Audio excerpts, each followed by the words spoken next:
We're going to talk today about some tips on how to note your thoughts.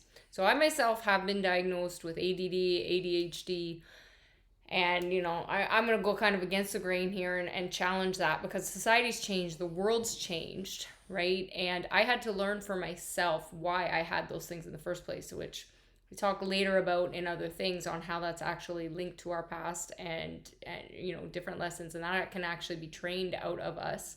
But the world is so different.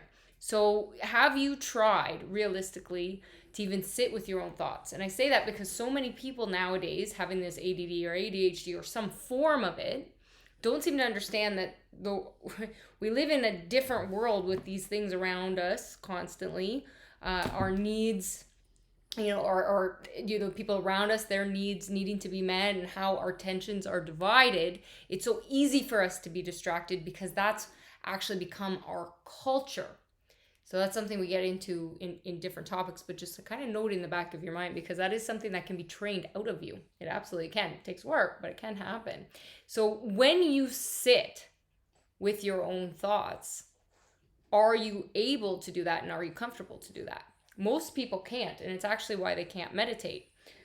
I have a little, talking about distractions, I have a little, you set things up and you can set up a studio and different things, but I always have, you can hear my little animals that are always around, right? So they're my comfort and I love them and they're part of the family and they're even part of the business. It's a distraction. So if I'm talking, right, and I'm trying to get something focused and I have a distraction and that comes at me, can I go back to topic?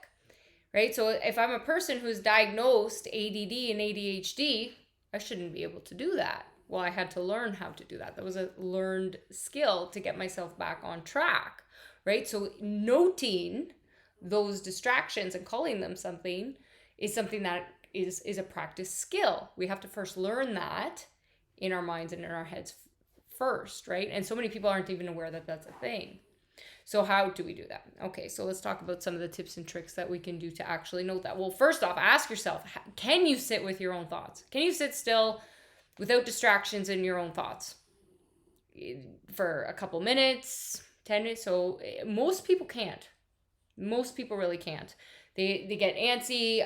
A lot of times that's where we see things like, people turn to eating or addictions, or like some sort of addiction. It could be minor or major, and then they have a hard time because that's what it is. It's the thoughts and where your brain goes, and a lot of times where that brain goes has to do with unpleasant thoughts, and we're not really aware of that, and that's actually in the subconscious mind, and that has to be worked out. So let's start the old basic and assuming, okay, we can sit for a couple minutes with our thoughts and practice that, right? So we're going to try to practice that. What's the first thing that, meditations, you go to yoga, you're told to kind of sit and do, mindset training. What are you told to do? What are you told to do? Come on. Breathe. Pay attention to your breath. Why? Well, one, it's a distraction, right? It's something to be focused on instead of being focused on whatever other distractions are around you. So it's being aware, okay, I got to pay attention to my breath and into my breathing. That's step one. Changing the breathing pattern, slowing down the breathing,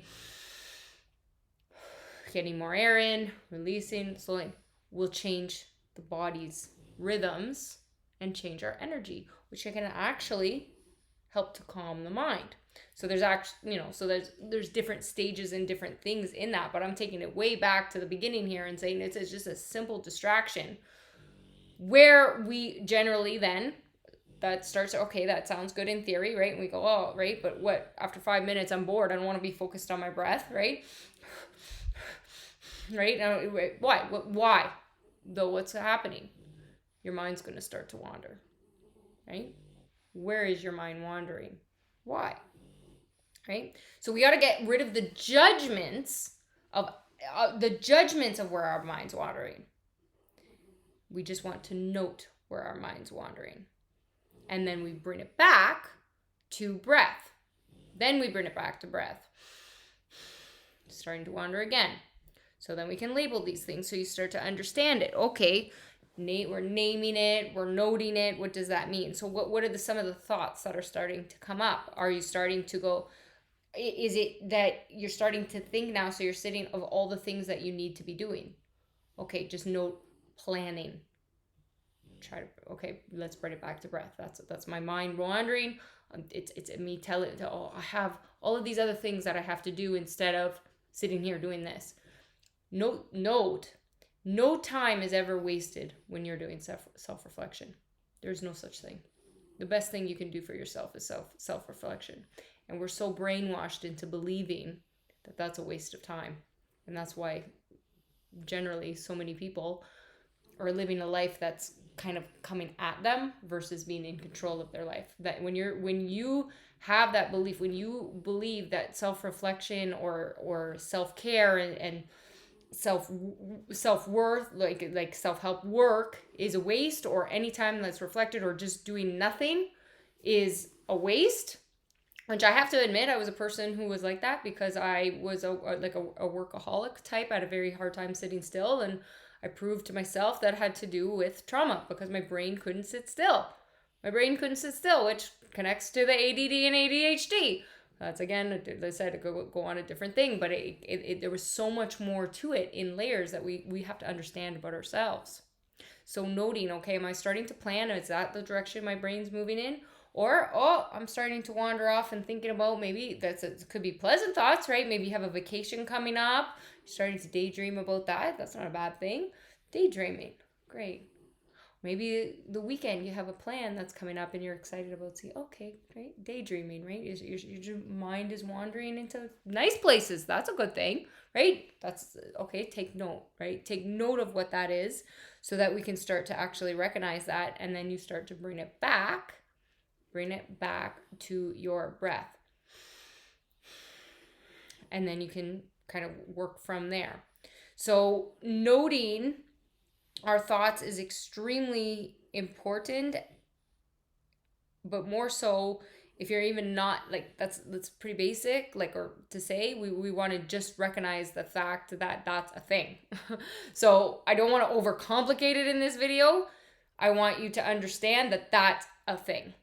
Okay, so many people have such a hard time with the meditation or seeing it that would, so don't even go that far yet. If it's 2 minutes, it's 2 minutes. If it's 5 minutes, great. So we have this perception nowadays where we see these, gurus that sit there and they go off, oh, I'm going to meditate for all afternoon, or some people do it for days, or so. And then you think like you're a failure, right? If you're not doing that. That's not for everybody. That's not how I found my healing in meditation, right? I meditate in a very different way. I can meditate.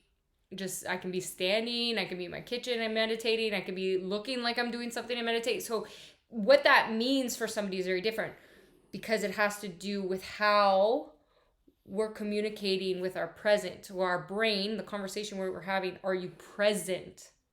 And that's the difficulties. A lot of people have a hard time getting into presence in their body, being where they are, because the mind is going to the past or to the future. So that's where the noting comes from.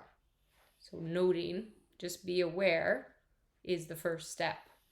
So you can note it however you want. You can start to, but labeling it without judgment. That's why I don't like the term labeling, but we're noting.